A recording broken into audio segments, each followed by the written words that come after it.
Um encontro para debater o ensino da língua portuguesa no Canadá foi realizado no Consulado Português em Toronto na última terça-feira. A convidada do debate foi a professora da Faculdade de Letras da Universidade do Porto, Isabel Duarte, que veio ao Canadá na comitiva do seu marido, o presidente da Assembleia da República, Augusto Santos Silva.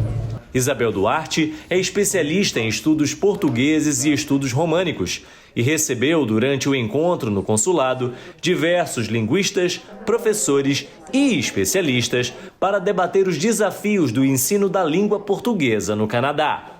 Antes do encontro, Isabel Duarte conversou com nossa equipa. A professora deu conta dos obstáculos do ensino de língua portuguesa em países onde o português não é a língua oficial. Nós em Portugal as crianças falam português como língua materna, tal como acontece com a maior parte dos brasileiros e já uma parte também dos angolanos, mais pequena e até dos moçambicanos. Mas aqui o português é aquilo a que nós chamamos uma língua de herança, não é? Uma língua que muitas vezes já não é para as pessoas de segunda e terceira geração, já não é a língua não é? Às vezes ainda é falada em casa, outras vezes já nem tanto, mas há uma língua, pelo menos uma dominante, que aqui será o inglês, não sei se em certas áreas o francês. E, portanto, as questões que se colocam depois são bastante diferentes e as dificuldades também muito maiores, não é? E os desafios muito maiores. Para Duarte, os pais de origem lusófona têm um papel fundamental no ensino de português no estrangeiro.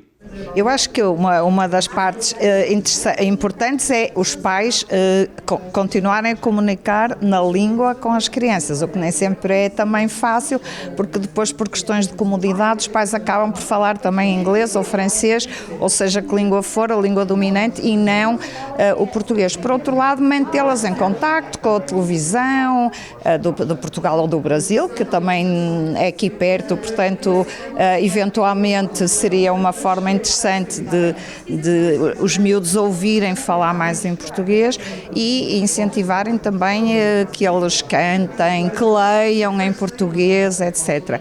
Mas reconheço que não é fácil, eventualmente no dia-a-dia, sei lá, deslocarem as crianças ao sábado para irem à escola, enfim, reconheço que não é fácil, mas acho que é um esforço que vale a pena fazer, sinceramente. Isabel também falou sobre a importância de celebrar as variedades do português e de combater o preconceito linguístico sofrido por falantes fora do padrão dominante. Sim, eu acho que é um bocadinho ignorância que revelam essas pessoas quando fazem barulho, porque um aluno que é de origem brasileira ou que é brasileiro diz registro em vez de registro, e os professores, porque obviamente estão a falar numa outra variedade de português que é tão legítima como o português europeu, não é? E parece-me, enfim, que quando as pessoas têm bom senso, essa questão nem sequer se coloca. Há sim umas pessoas que revelam alguma ignorância quando levantam problemas porque o menino diz me deu em vez de deu-me, não é? Existe inclusive um pesquisador brasileiro chamado Marcos Banho que ele comenta bastante sobre essa questão da variedade linguística e também do chamado português errado. Qual é a opinião da senhora? Existe português errado? Não, claro que não existe português errado, não é? Eu acho que essa percepção revela às vezes desconhecimento do ponto de vista da linguística, porque não há tal coisa como português errado.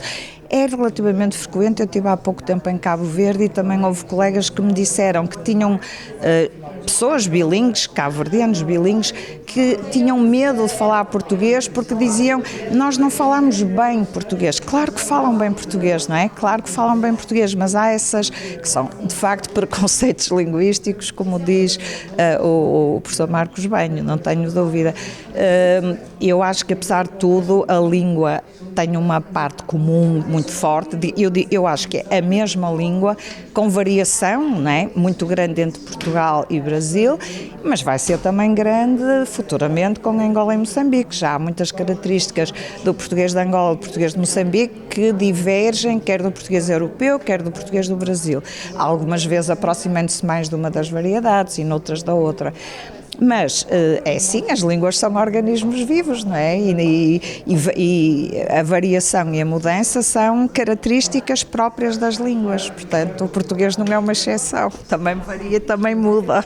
E ao final de contas o que importa é a comunicação. Exatamente, e desse ponto de vista eu acho que é relativamente fácil, quer dizer, nós estamos num país estrangeiro, por exemplo, e é evidente que se encontrarmos um brasileiro ou um angolano, comunicamos com muita facilidade, embora uns digam banheiro e outros dizem casa de banhos. Isso, as diferenças lexicais não importam nada, até são engraçadas para nós trocarmos uns cromos. Depois, as diferenças propriamente mais gramaticais também não são enormes, não é? E é fácil uma pessoa ter uma ideia de quais são as características da variedade que o outro fala, entendermos assim, que isso é o que importa também.